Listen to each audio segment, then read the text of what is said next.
आज एक बहुत ही इंपॉर्टेंट और मच अवेटेड टॉपिक पर बात करेंगे, बजट 2025 के नए इनकम टैक्स स्लैब्स। हमारे देश की फाइनेंस मिनिस्टर श्रीमती निर्मला सीतारमण जी ने 1 फरवरी 2025 को new income tax slabs announce किए हैं, जो फाइनेंशियल ईयर 2025-26 के लिए एप्लीकेबल होंगे। सब जगह वायरल हो रहा है कि 12 लाख तक कोई टैक्स नहीं लगेगा, लेकिन 13 लाख वालों की तो लंका लग गई। सच क्या है और क्या ओल्ड टैक्स रिजीम अब भी बेनिफिशियल हो सकता है? चलिए डिटेल में समझते हैं और एग्जांपल्स के थ्रू टैक्स कैलकुलेट करते हैं। सबसे पहले देखते हैं कि न्यू टैक्स रिजीम के नए स्लैब्स क्या हैं। पहले 4 लाख तक बिल्कुल टैक्स फ्री है। उसके बाद हर स्लैब के अकॉर्डिंग टैक्स लगेगा। आपकी ग्रॉस सैलरी अगर 12,75,000 है तो इसमें से स्टैंडर्ड डिडक्शन लेस हो जाएंगी 75,000 की, तो आपकी टैक्सेबल इनकम जो होगी वो होगी 12 लाख की। अब as per the new tax slab आपको पहले 4 लाख पे कोई टैक्स नहीं लगेगा। उसके बाद 4 लाख टू 8 लाख पे आपको 5% टैक्स लगेगा। 4 लाख पे जो अमाउंट होगा वो होगा 20,000 का। उसके बाद 8 लाख टू 12 लाख पे फिर से 4 लाख पे आपको 10% का टैक्स लगेगा और जो टैक्स अमाउंट होगा वो होगा 40,000 का। तो इस तरह से आपका टोटल टैक्स बन गया 60,000 का।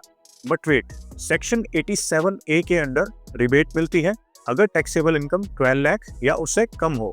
फाइनल टैक्स पेएबल जो होगा वो होगा 60,000 माइनस 60,000, जो आपको यहाँ पे मिली है रिबेट 87A के अंडर।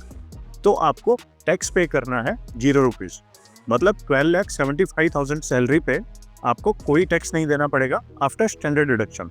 अब एग्जांपल देखते हैं 13 लाख सैलरी वालों के लिए। आपकी ग्रॉस सैलरी है 13 lakh minus standard deduction 75,000, taxable income बनी 12,25,000। अब उसी तरह टैक्स स्लैब है 0 to 4 lakh no tax, 4 lakh to 8 lakh 5% tax जो बनेगा 20,000, 8 लाख टू 12 लाख 10% पे टैक्स अमाउंट आएगा यहाँ पे 40,000, 12 लाख टू 12.25 लाख जो आपकी सैलरी बची थी आफ्टर स्टैंडर्ड डिडक्शन।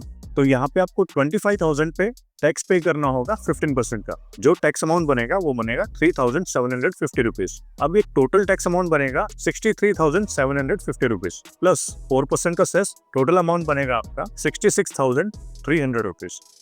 अगर आपकी सैलरी 12,75,000 है तो आपका टैक्स 0 है, लेकिन अगर आपकी सैलरी 13 लाख है तो आपको 66,300 रुपीज टैक्स पे करना पड़ेगा। यही वजह है कि 13 लाख वालों की तो लंका लग गई है। अब देखते हैं कि क्या आपको ओल्ड टैक्स रिजीम में कुछ रिलीफ मिल सकता है। चलिए चेक करते हैं। आपकी salary 13 lakh, old tax regime calculation अब देखते हैं फाइनेंशियल ईयर 2025-26 के बेसिस पे। स्टैंडर्ड डिडक्शन आपको मिलेगा 50,000 का। सेक्शन 80C में आप इन्वेस्ट कर सकते हैं 1,50,000।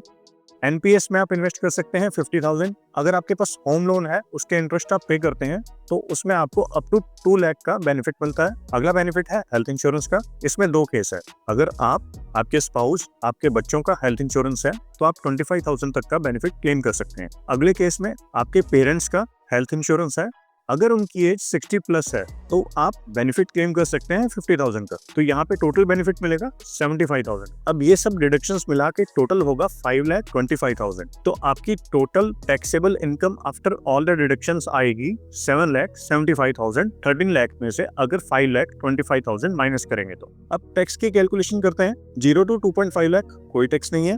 2.5 लाख टू 5 लाख आपको 5% टैक्स पड़ेगा जो होगा 12,500। 5 लाख टू 7.75 लाख जो आपकी टैक्सेबल इनकम रह गई थी आफ्टर ऑल द डिडक्शंस। तो यहाँ पे आपको 2,75,000 पे 20% टैक्स पे करना पड़ेगा। जो अमाउंट बनेगा वो बनेगा 55,000। अब अगर इनका टोटल देखें तो टोटल टैक्स बनेगा 67,500 जिसपे लगेगा 4% का सेस, और जो टोटल टैक्स पेएबल बनेगा आपका वो बनेगा 70,200। तो ओल्ड टैक्स रिजीम में आपने देख लिया कि आपको 70,200 का टैक्स पड़ेगा अगर आपकी सैलरी 13 लाख है, जो न्यू रिजीम से ज्यादा है। मतलब अगर आप कोई मेजर टैक्स सेविंग इन्वेस्टमेंट नहीं कर रहे तो new tax regime better option हो सकता है। अगर इसके अलावा आपको ओल्ड टैक्स रिजीम में कुछ और डिडक्शंस पता है तो आप कमेंट सेक्शन में बता सकते हैं। अगर आपको ये वीडियो हेल्पफुल लगा हो तो लाइक करें, शेयर करें और हमारे चैनल को सब्सक्राइब करें। Thanks for watching the video. मिलते हैं अगली वीडियो में किसी नए टॉपिक के साथ।